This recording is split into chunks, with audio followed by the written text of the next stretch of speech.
Okay, folks, it's Shabazz from Freedom Expeditions wearing a hat at I think a jaunty angle, but never mind. I put it on because the last time I was out I got a heat stroke and it's very hot today. I don't want to take that chance again. So welcome to another edition of the Freedom Talks, and we're out on the Old Man of Coniston. We're not quite there yet, but we're doing the anti-clockwise from Williscar. Just a beautiful walk along the ridge, and yeah, we're going to see how it goes today. I'm going to introduce somebody to you who we're going to do the talk with today. His name is Keith. Let him explain who he is. But just before I do that, just want to remind people that if you do want to do one of these talks, just get in touch, PM me, whatever you want to do, and we'll go out and have a chat. And we have a chat a bit beforehand, like we've done today, just kind of like ground rules and all that sort of stuff, and maybe get an idea of who we are and what we want to talk about. And interestingly enough, this is the first talk I'm recording with somebody who I've never met before. And we've kind of known each other from Facebook, that sort of stuff. So that's going to be, I'm really looking forward to that. So I'm just going to pan the camera around. You're going to see somebody else in the shot as well, who may or may not join in. I'd love for him to join in. So if you do see him, give him a shout and say, please join in. There he is. But there's the person we're going to talk to today. Hello. So my name's Keith. Again, as Shabazz has said, it's the first time I've met him. We've known each other on Facebook for about 4 years, chatted a few times and had some similar experiences as far as the love of the mountains, the freedom it gives us, and what good it does us mentally and physically. I started walking probably about 9 years ago now. I had a bit of a bad year in 2011. I lost my girlfriend at the time at the start of the year, and my father at the end of the year. And it was always an aspiration to climb Kilimanjaro or walk up Kilimanjaro for charity, to give something back. So it started off with the West Highland Way, so doing six days through Scotland, the West Highlands, finishing up at Fort William. Off the back of that, I discovered I actually really enjoyed it. Signed up to do Kili for Macmillan in 2013. But then the discovery of the mountains in 2012 with Snowdon, of course, and then the normal fundraising mountains or challenges with Yorkshire Three Peaks and National Three Peaks. After doing Kili, I felt a bit empty, as I'd looked forward to it for 18 months or so. The nervous anticipation, the giddiness over 18 months, meeting all the guys that I was doing it with. And at the end of it, I felt a bit empty, a bit lonely. And I discovered that I needed things to look forward to have a positive focus.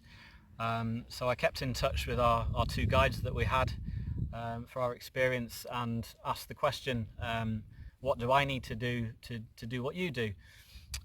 So I went down the route of becoming a summer mountain leader, which then enabled me to take out groups safely in the mountains during the months within my remit. And then with the dream to go back to Kilimanjaro to give another group of people the same rewards that I certainly got from it.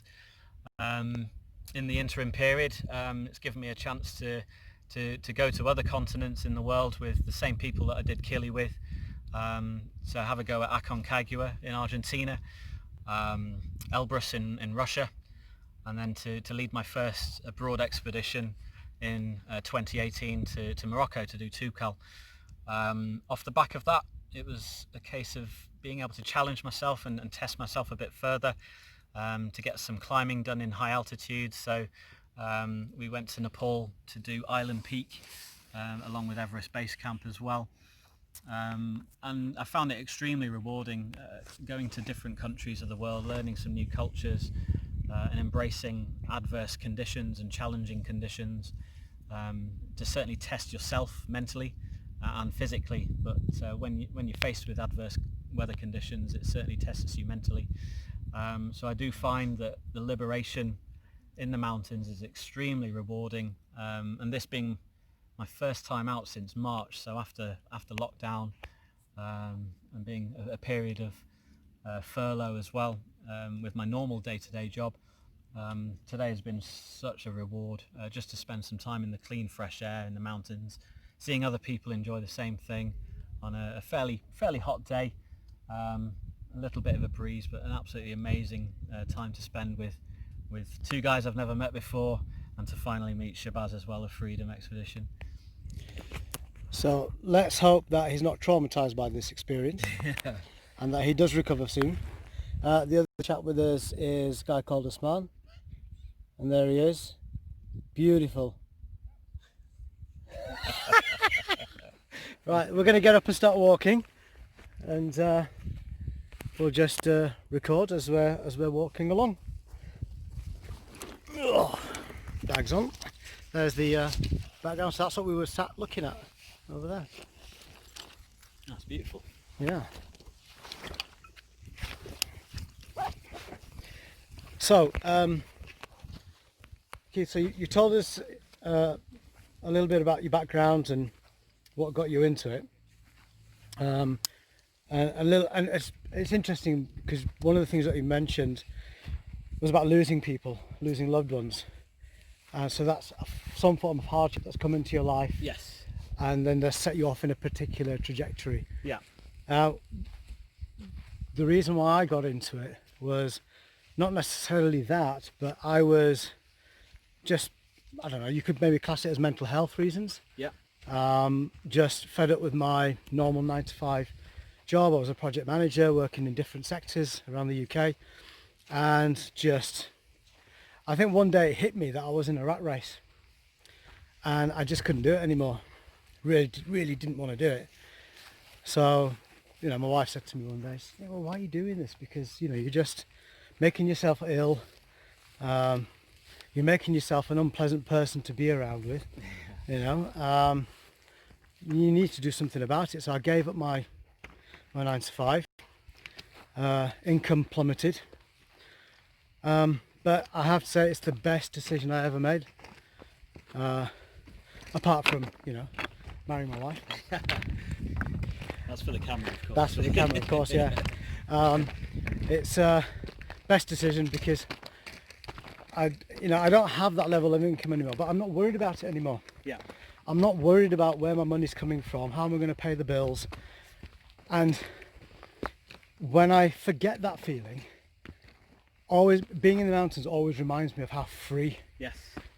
I feel. And just, it's absolutely amazing. Yes, got to go back home, go back to the family. There'll be electricity bills and this bill and that bill, whatever it might be. But it doesn't have the same hold on me that it used to have. I can plan it better, I can manage it better. That anxiety isn't there anymore, if that makes sense. Yeah. And if that's something that It definitely resonates. You can certainly say the people back home after you've come home from the mountains that you seem different, you seem happier, you seem a lot more joyful, more relaxed. And again, just spending time in the mountains can subconsciously, you don't even have to think about all the problems that you've left behind, but you subconsciously deal with them as you're walking. And at the end of the day, bills will always be there if you've got enough to cover your overheads. And again, for my sort of philosophy, to have those three things to look forward to, it doesn't matter how relevant they are to other people. It could be just going to the cinema, it could be a meal at your favourite restaurant, it could be even a holiday that's 2 years away, but always have those three things to look forward to. And it's just going to be a bit tricky keeping us both in the camera because down there is a drop and we're about to just walk up there, so I'll do my best. But yes, to have these three things to look forward to. So as soon as you've ticked one of those things off, plan another, so that you've always got that something to look forward to. I find it really important for me. So the experience of being furloughed and then having concerts taken away, having holidays taken away, and having expeditions taken away was quite disconcerting, to be honest. But they ended up being postponed, so again it's just about processing the immediate loss and then transferring it, the fact that you've still got them to look forward to. It's just going to be a year away further than you wanted. But no, it's been interesting, but certainly to get out of the four walls and even going back to work gives you a little bit of freedom from certainly being furloughed, but escaping to the mountains. So again, this is the first time since March, and I haven't stopped smiling, if I'm honest with you. Sorry about the camera work, guys. There we go. Yeah, no, absolutely. So what have you found yourself then about when you said that you don't really care too much about the bills side Well, of it, so you know that you've got them? I know I've got them, but what used to happen was, you used to get this, like I don't know, a feeling of anxiety in the pit of the stomach. Yeah. And that sometimes translates into, other forms of stress. Yeah. That can manifest itself as, I don't know, cold sweat, shaking, fear of something, not thinking straight, so on and so forth. And it's pretty well known that this sort of stuff can also lead to IBS. Yep. Yeah. And things like that. And So worse. Yeah, absolutely. yeah, so we're looking at health, and I'm thinking, you know what? However long I've got on this earth, in this life, why am I spending my time in this state to then be told that I'm going to retire at, it's not 65 anymore, is it? It can be It's what, 67 or 70? 67. Yeah. Yeah. And then and I might live to 70, so I've got, 3 years to go and do what I want to do. So I thought, sod this. I'm no longer working to try and earn a living and loads of money and chasing after it. I'm going to go and live my life. And ever since I've done that, things have come to me. Yeah. If it doesn't come to me, it means I don't need it. Yeah, exactly. Simple as that. You never needed it in the first Yeah. place. Yeah. If I never had it, I don't miss it. What's the point? So now, by the way, these boots are brilliant. So yeah, so it doesn't have that hold on me. And then sometimes, and this has been an interesting conversation to have with you actually, about what does the word retirement mean to you? Because what it means to me is what I've just been saying. It doesn't have any meaning to me. I don't have that kind of view of, I'm going to retire at this age. Yeah. I am retired right now. I don't have much money, but I'm retired. I'm loving what I do. Yeah. Okay. And I'm living my life, and I'm trying to pass that on to my family. Yeah. And teach them the same thing. So I'm not one of those people that says go and get a career. I'd definitely say go and get a skill. Go and learn a skill. Go and learn something that will get you by throughout your whole life. And this is just me. I'm not saying it's the right way to do it. Yeah. But I'm just not interested in a career. And having that old traditional way of, right, start at the bottom of a company, work your way up. Yeah. Stay with that company your whole life, because as far as I'm concerned, there's no loyalty there. It's a business at the end of the day. Yeah, exactly. You're replaceable. Yeah, Sadly. exactly. Sadly, even you. Yeah. And this is it. So I just want to be able to do my own things and be in a place like this, in the middle of these mountains. I mean, look at those mountains there, right? With people I know, people I don't know, and see that same enthusiasm or that wonderment or that, my God, have you seen that? Yeah. Yeah. And it impacts them, and that to me is everything. Yeah. Absolutely. It's I cannot get the smile off my face. Have you found that your life ambitions have changed from when you started working, late teens, early 20s? What was your... Yeah. What were you chasing after? Well, when I was younger, I was definitely chasing after some form of making myself stable when I was older, financially, and have something to look back on and say I've achieved that. Yeah. And I've made a difference in people's lives. Actually, all I did was chase my own tail. Yeah. Okay. In hindsight, at the time I didn't realise it. And, other people will look at my life and say, no, that's not what you did. But that's how I see it. And now I'm much more, how can I put this? I'm much more in tune with myself. Mm-hmm. I'm much happier. I used to be an angry person, Okay. and it just doesn't happen anymore. Or it's reserved for special people. And And the other thing I'm going to mention actually is my faith. Now, I'm a practicing Muslim, and I understand my own faith much better being out here Yeah. Okay. than I do in the four walls, say, of a mosque Yeah. or at home or whatever. It's out here that I finally understand. I've got a friend, many of you, well, a lot of people in the outdoor industry will know him, Nigel Vardy. He's known as the Iceman. He was, I went out with him once and we had a chat, and he was saying the same thing about, he's a devout Christian. We were talking about the different faiths, and we're talking about, basically this land being in the mountains is his church. It's like my mosque. Yeah. Okay. And it's that, we can talk about, respect and tolerance and so on and so forth, but it only comes from a place where, if you are sure of yourself. And what I mean by that is, if you know who you are and you're comfortable with who you are, you can then respect others. It's easier to respect others. Yeah. Easier. Yeah. If you struggle with yourself and you don't know who you are, it's that much more difficult to show that tolerance and that respect towards others who are different to you. Yeah. I think. Yeah. No, It'd be interesting to see what people 100%, think about that. But yeah, one thing I did want to ask you actually is, hold on, we've got some people behind us. Yeah. Going around, it's okay.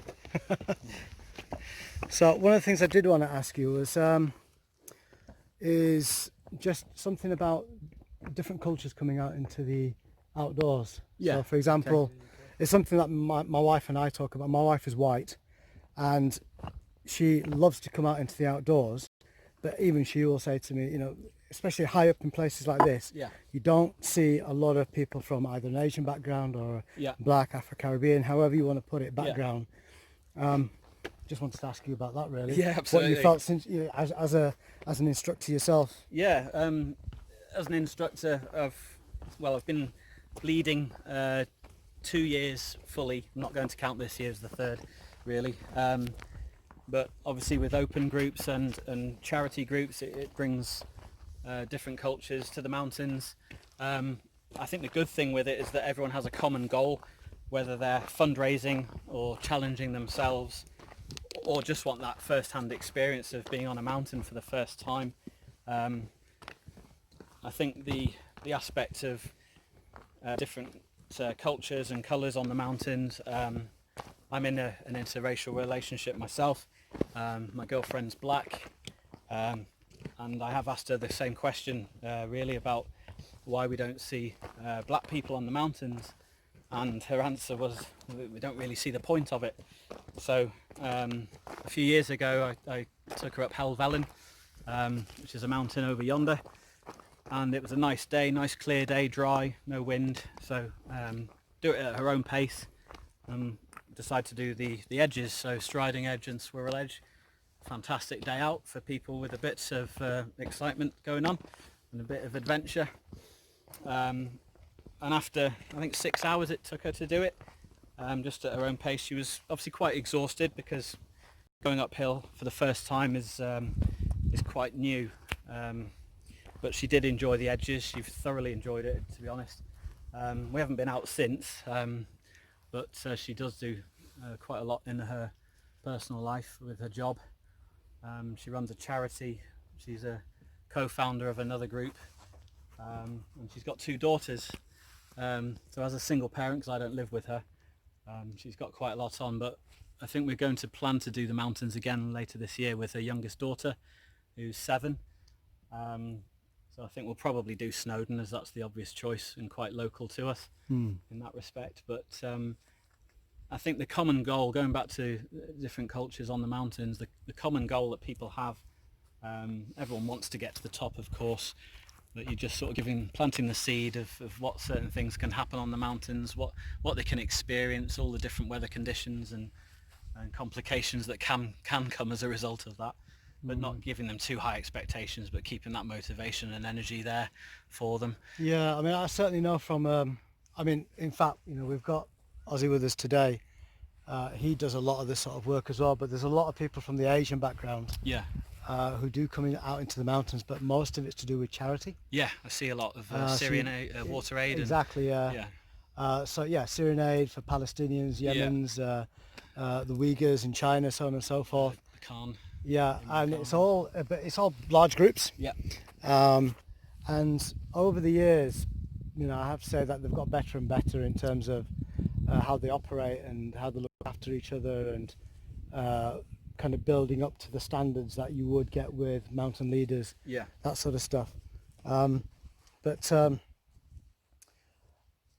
I'm seeing more and more of it. I mean, if Ozzy will say a few words, it'd be interesting to hear what he has to say about it. But he's walking off. I'm going to get him. I certainly have found with Asian groups there has been a without generalising, of course, because obviously it's not always the case, but a greater sense of community and camaraderie when it comes to groups. Certainly with charities, they do look out for each other, and as much as they're out of their comfort zone in some respects when obviously the weather turns in, they do come together very, very well compared to some of the groups that I have had that have been either mixed or all white, which is interesting. Again, I don't know if it's anything to do with possibly family sizes and community sizes as a general, helping people out, which even on the road that I live on, I don't really talk to many of my neighbours, which I think is a big sad loss really to sort of how communities and streets used to be. But yeah, to see them on the mountains, yeah, see them work with each other, motivate each other, along with a bit of guidance, it certainly makes a big difference for them.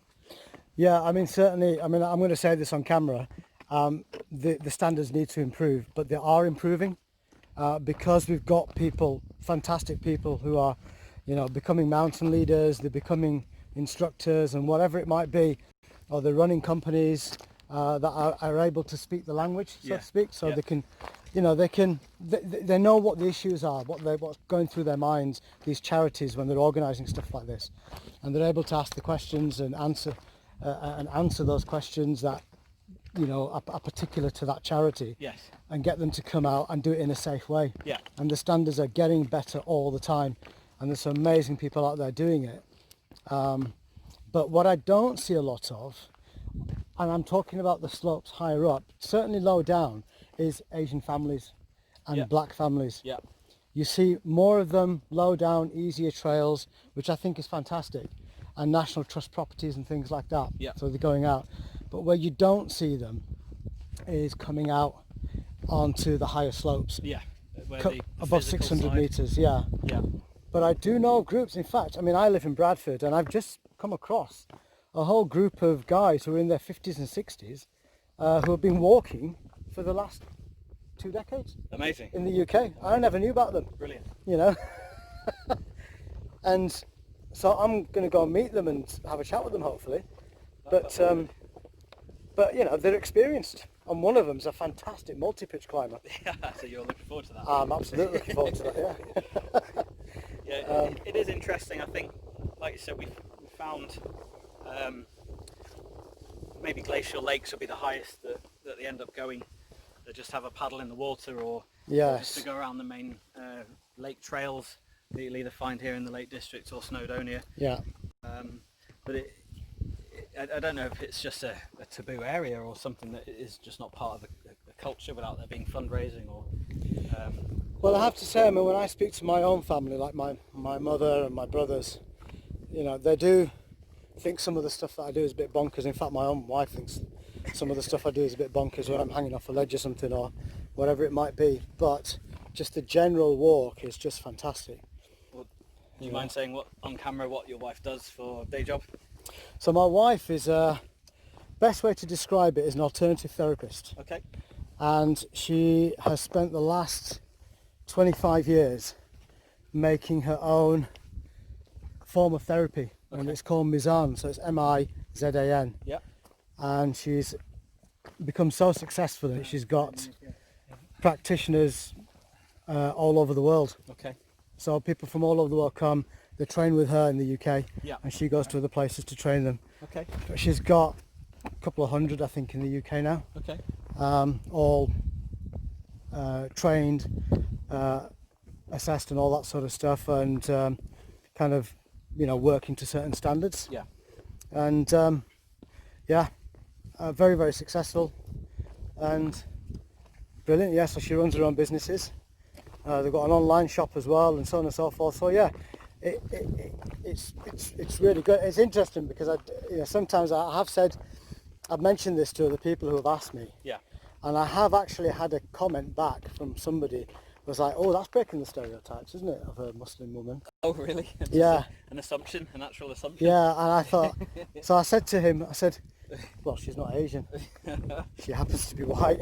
That was the end of that conversation. Yeah. But it's, I didn't take offence from it at all. Yeah. It's because if you're brought up in a certain way, you're going to think in a certain way. Yeah. So the only way to change or to expand your horizons is to talk to new people. Yeah. Experience new things, try new foods, travel, go to different places, and have difficult journeys sometimes with people. You hit the nail on the head as far as travel goes. I certainly from myself living in Merseyside for X amount of years and working in the city for my day job, I do come across quite a diverse set of clientele, to say the least, and you can tell in most cases who hasn't left the county because of their sort of closed attitude to everything. And it's not to sound negative at all about it, but you can certainly gain a lot of knowledge and have your mind sort of broadened as far as what your opinions then end up being once you've actually done a bit of travelling and spoken to different people. Just going to get a bit closer to you because the wind's picking up now. Yeah, and speaking to various people does make a big difference. So as long as you go in open-minded, then yeah, you can certainly gain a lot of knowledge and a lot of things you never even thought of. At the end of it, I'm white male privilege, I suppose you can call it. Since being with my girlfriend for 3.5 years, she's really opened my eyes as far as things that she's encountered herself growing up. I'm going to ask you about something now. Yeah. Which we've not spoken about so far. Yeah. Okay. Because you've mentioned it. So I want to ask you, what does the phrase white privilege mean to you?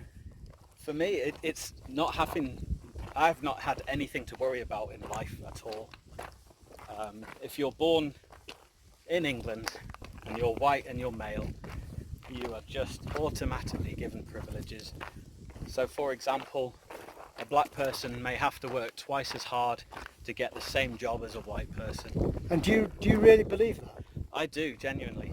Okay. But that is coming from the times that I've spent with my girlfriend, the talks that she does with her groups, based on either in the police or, in fact, she co-founded a group called the Black Goddess Project, which is about empowering and inspiring black women and women of colour to be ambitious and fruitful in their communities. There's a constant daily struggle, and I have never had a constant daily struggle, so I can certainly say that, yeah, I am white male privilege on that side of it. So interestingly, right, I mean, I'm now in my late 40s, okay? I was born in England. I was raised in Bradford, and I've lived all over the UK, and I can honestly say, hand on heart, I've never had a single instance of direct racism to my face. Is that to do with the city that you live in? No, I think it's because I look scary. I gave you a hug when I saw you. Yeah, yes. You're not that scary. I don't know. And when I say that to people, they go, "But you lived in Bradford, you grew up in Bradford." I said, Yeah. I know, but I've never had it. I think I've had things happen to me which could be attributed Yeah. to the fact that I'm a particular skin colour. Yeah. But what's really got me in the last week or so actually was talking to my children. Now, I hope they don't mind me talking about it, so I'm not going to mention their names, but they've kind of told us of things that have happened to them. Yeah. And they're obviously, their mother's white, I'm Asian, and they've had racism from the Pakistani community, from the Muslim community saying they're only half Muslim. Yeah. They've had racism from white communities. And my daughter still says now, because she looks Indian, Yeah. when she walks through town, she'll hear a remark Okay. that's said, but the person's already passed. Yeah. Okay. And that was really heartbreaking because I can't do anything about it. Yeah. Sure. I can't do anything about it, but I can talk to her about it and kind of, I don't know. I think talking about things often helps. Yeah. I think there's an element of you want to protect your kids. If you've ever gone through adversity in life, you want to protect your kids against those things. However, you're not going to be able to change the world yourself. So there does need to be a level of exposure and preparedness for the big wide world. And unfortunately, it seems obviously more prevalent in the last 4 or 5 years with the way the world has changed a little bit. I'm just going to turn the camera angle because there's a family coming up, so just for privacy, I'm going to turn it this way. Just alone off the back of the fact we've had 4 or 5 years of a Trump mentality. A lot of countries in the world have got Trumps running, and unfortunately it has gained quite a sad following and negative following, and I think to prepare kids rather than shield them from it is your best option. That's me personally. I've never had to deal with it myself, but since being with my girlfriend, and she's got 2 daughters, quite an age gap, 7 and recently 16. Right. And with my love of the mountains and being sort of quite local to the lakes and Snowdonia, she's started lecturing, so there is a possibility as well after her PhD that she's also doing of being able to lecture at UCLan, which could mean a move up to the Lake District at some point. Oh, I'm jealous. But there is a but. I've got to consider the kids. Now, because the kids are black, in Liverpool it's okay, because it is quite culturally diverse in Liverpool. Interesting. I didn't realise that this is how you're thinking. Yeah. Oh, right, okay.